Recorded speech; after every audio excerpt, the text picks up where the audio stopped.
Mesdames, Messieurs, bonsoir. Nous ouvrons ce journal à l'Assemblée nationale où les députés ont adopté 2 textes de loi ce mardi. Le premier est relatif à la réglementation générale des réseaux et services de communication électronique au Burkina Faso.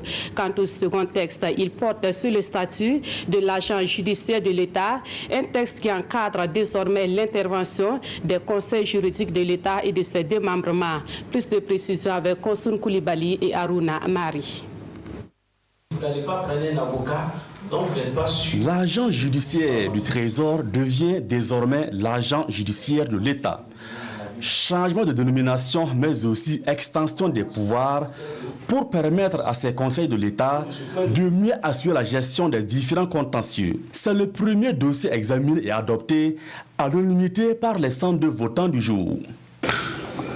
L'appellation donc agent judiciaire de l'État permet de prendre en compte tout l'État en entier et les démembrements bien évidemment. Et une des innovations aussi, c'est que dorénavant les missions de l'AJE, donc c'est l'abréviation, sont renforcées et plus précis.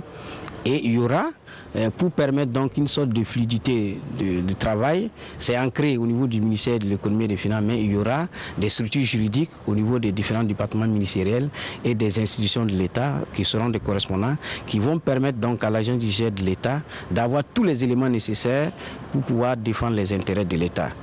Et on a également revu les conditions de recrutement en rehaussant les niveaux et en prenant des spécialistes.